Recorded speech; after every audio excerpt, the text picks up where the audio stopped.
Hey, I'm Stu. Thanks for coming along and watching this video. Hang around because we're going to see the Cookie Monster, we're going to see Silly Sid, and we're going to see Lively Ivy strut their stuff as we go through Bunnings and Gosford, and we'll see what else we can put in.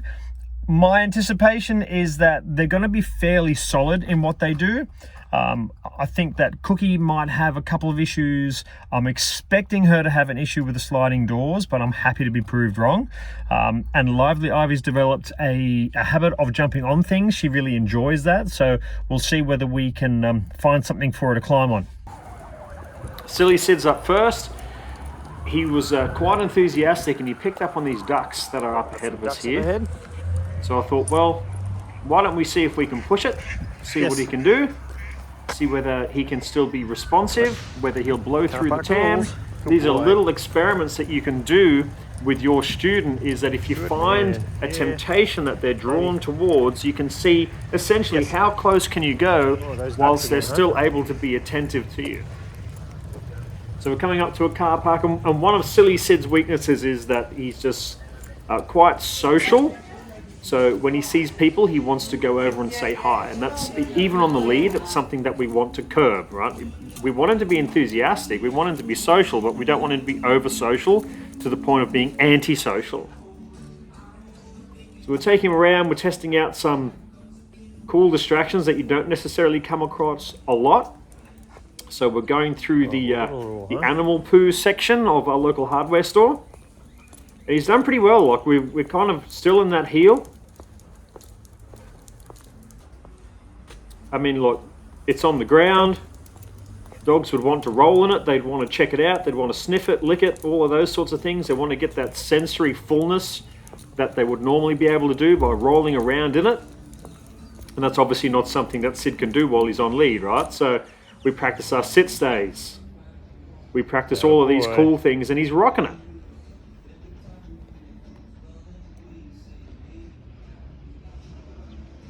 Heel. Yes. Awesome sauce. Now with the poo out of the way, we're going to go into the center aisle of Bunnings. So the way that they're organized is you've got aisles on each side, and you've got basically 3 arterial ways at the front, the end, and the middle of the store. And that's what we're going to do with him now, is we're going to start walking through the aisles and navigating our way past dogs. You see the dog in the trolley there, for example. And he's got his head on a swivel, he's looking, he's going all over the shop, he's starting to get to a little bit too far to the edge of failure, but he's able to do his job, right? He's able to remain attentive despite lots of people being around, cherry pickers, trolleys, and all sorts of other scary little things that are going on. He's kind of taking it in his stride. So he had a sniff on the ground at something there, so okay, bang, there we go, that's what it was. There was a puddle of urine from some irresponsible dog owner that had left it there. These are things that you have to work around, guys, because what do you think another dog is going to want to do? Particularly a guy like Sid, he smells the urine of another dog, the first thing that he's thinking of is, I need to mark either nearby or on top of that. And you can't let that happen. This is a public space. We're here because the grace of Bunnings allows us to be here. And it's important for us then to make sure that we leave the place in as good a condition or a better condition as when we left it. This is sociability in action, right? Don't let your dog mark in the shop. Big forklift / cherry picker there, that did really well. He just took that in his stride. He's around a lot of power tools in his day-to-day life, so he can take these things in his stride. Great work, Sid. Now here comes the Cookie Monster. I decided on bringing her out second because the staff had already seen me with Silly Sid, and Silly Sid has that cute Aussie Shepherd ooh-ah factor. You know, very beautiful. And now I'm going to come in with the Cookie Monster. And the Cookie Monster, she's going to be the polar opposite as far as my expectation on what the people are going to react towards her like, if that makes sense. She's a Roddy. She doesn't have that same cute factor that an Aussie Shepherd has. So this guy saw me going out with Sid, and I come in with Cookie Monster, and he's like, oh crikey. Now she catches me. I think there's a guy coming up that she kind of, or might have been the guy before that she jumped up at. Those are the things that we can't have happen. But precisely because of public perception. if a little Chihuahua goes to jump up on someone like an 8-week-old puppy, in inverted commas, to say hi, no drama llama.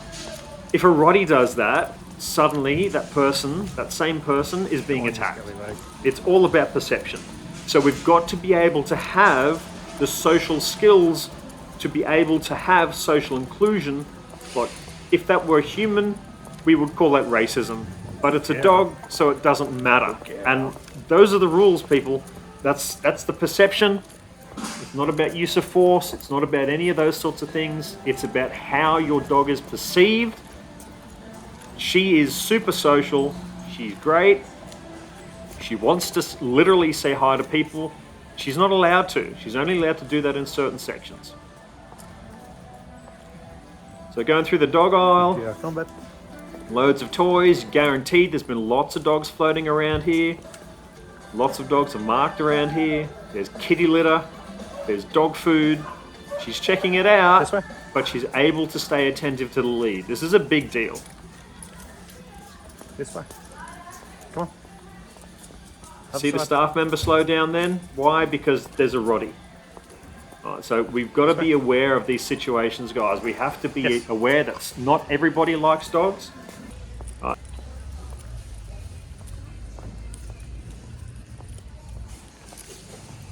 So we're going to take her to the lawn care aisle as well. Heel. And you can see that she's in the face of that same temptation. You can see the difference already. She needs to sniff a lot more. Now, we're just at liberty while walking. So the previous skills of being at liberty whilst being dynamic and not stationary, they pay off in situations, real world situations like this. She can have a sniff, she can check them out. She can't destroy, she can't jump on top of this sort of stuff. We don't want her to do that. We want to be socially responsible. Now, fine little things. There's a trolley here. I'm going to make the trolley move. How does Cookie react? She doesn't care. Guaranteed. I've done this lots of times, and guaranteed most dogs will react defensively towards that trolley. Now think about this. Look at the size of that trolley. Who's going to be pushing that trolley? Children are going to be pushing that trolley. How do children trigger dogs? They tend to have a predatory or defensive response attached to them, and in some cases you'll actually have a social response attached to them. So if you've got a kid who's pushing one of those trolleys, the trolley elicits a defensive response mixed with the predatory response of a child. That's a perfect combination for lots of bad things to happen. So if you can, pull the triggers on the variety of different things that you can find in the shops as they present themselves. How you doing? Yes. Good work, Bubba. Oops, you lost me, Cookie. When you can find that your student has kind of tuned out, so to speak, they're busy Facebooking or Instagramming and they've forgotten about you, set them up for success. Give them a little bit of a reminder.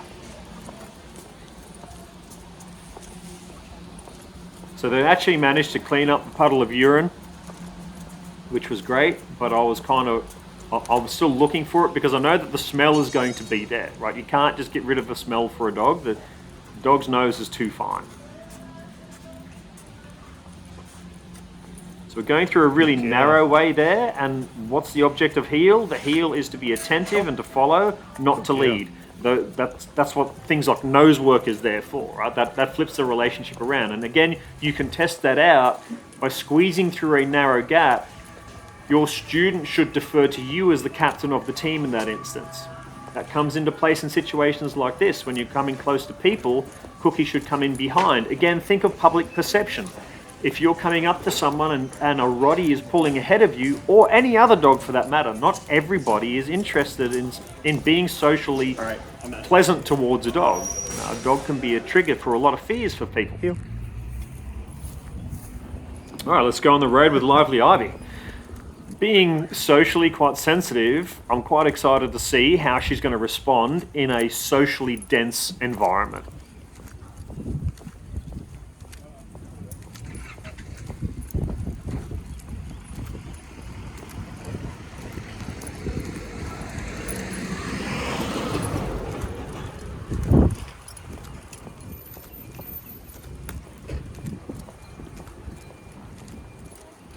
So I just want you to be aware as well, like most of these guys by this stage, we've been able to transition to a flat collar.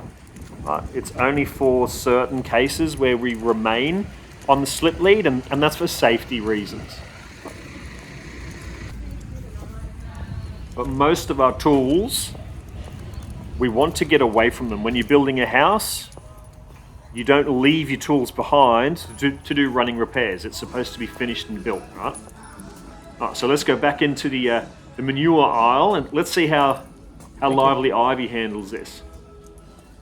Because she's so socially sensitive, she's interested in what's going on, but she doesn't want to stuff it from her perspective, right? She doesn't want to make mistakes. So she's looking at a lot of stuff. That's all cool. What's she going to do here? Yeah, no problems. I can keep coming. See the tail wagger, she's getting excited. And notice that there's a left-hand bias to it, which indicates to me that there's more reactive, sort of emotional responses rather than intellectual ones, right? So this is exciting for her. There's something going on. Hey, she's enjoying the opportunity. That didn't take long. So Lively Ivy does have this thing of jumping up on stuff.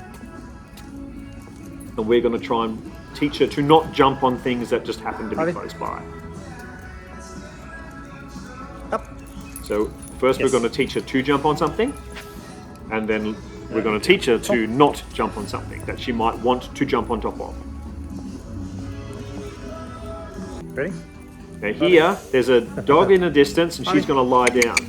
And I'm not going to give her the time to spend appeasing another dog. We're going to get out of dodge. I don't want her to engage in such an intense conversation with something that is out of range of us. It is a fruitless task to go down to the ground in that situation.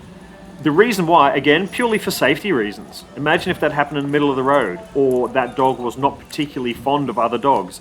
We've got to think of the worst case situation and train for that. And the worst case situation is a risk to life, a risk of injury. Yeah. So if we can prepare for that in training, we're prepped for it when it really happens. Now we're doing the slalom around here through the center aisle where they have lots of demo stock and stuff. And what I'm really looking for here, there's going to be opportunities for Ivy to jump up on things. And it's up to me to make sure that she doesn't get successful at learning to jump up on anything, because that can be dangerous. It can also be expensive for her owner. But you can see she's tucking in nicely behind, coming back into that heel position. She's fulfilling her role of the heel quite nicely.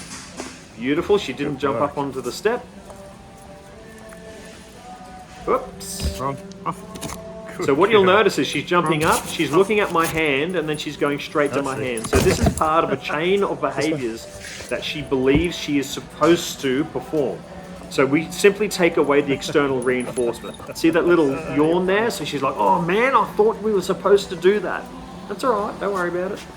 Just don't want you jumping up on stuff, sweetie. It's only when we say, hey, try and jump up on this, that's when you jump up on stuff.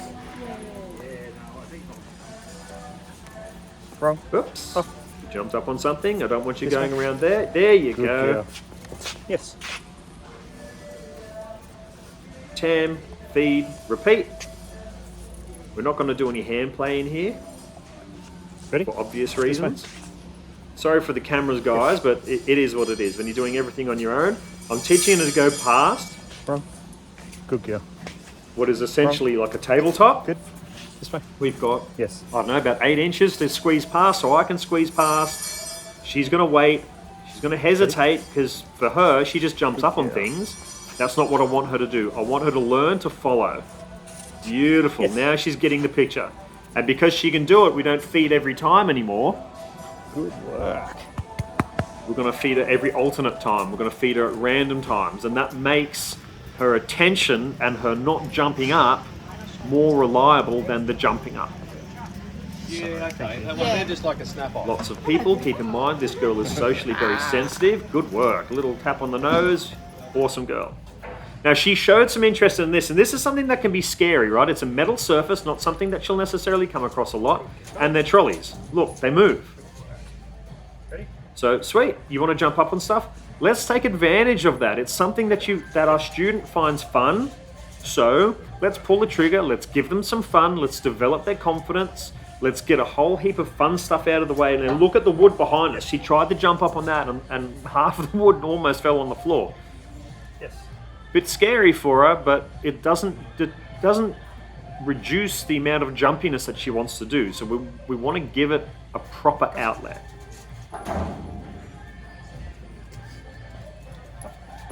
Different angle for you this time.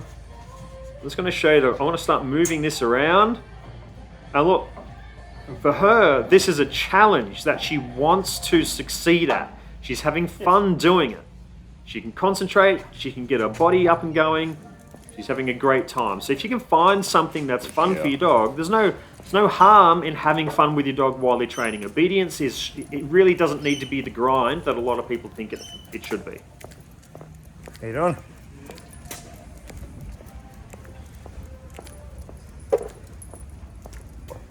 So we're going to do some hand fighting with Ivy, and at the end of the video I'll show you the state of my hands and arms. Make sure those sleeves are rolled up, huh? Ready, set. Yes.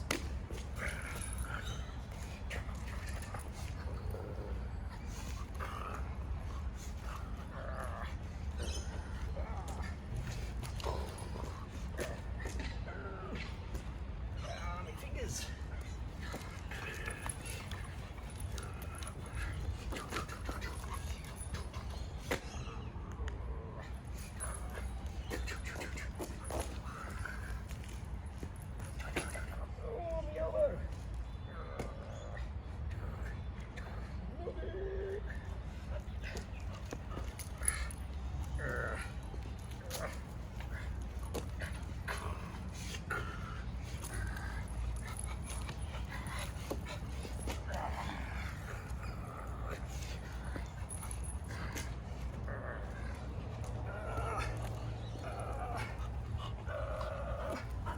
It's right on the molars. Right in there. Right in there.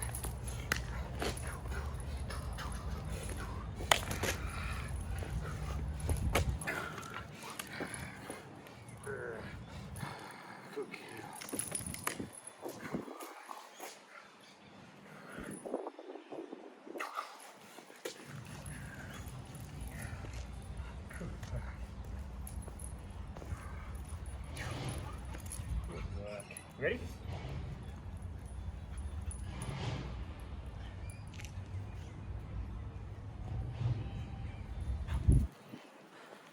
So one cut, one take, a little bit of slobber. Nothing there, nothing there. Oh, got some fun marks there. Come on, baby, go.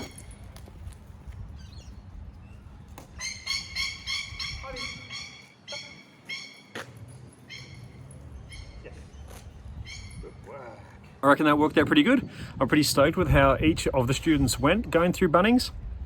They certainly got lots of attention. The staff seemed to certainly love them. They got lots of googly eyes, and there was, for a couple of our students, there was a bunch of dogs in there. We had everything from Cocker Spaniels to Vizslas. We had puppies, we had all sorts of cool stuff. So it's a pretty eventful day for them. They're just snuffling off the last of their treats, which they're gonna then, hopefully, is gonna help them sleep on the way home. We'll see how we go. But I'm pretty stoked. I would love to hear your feedback. Just write it down in the comments below this video and let me know what questions you've got.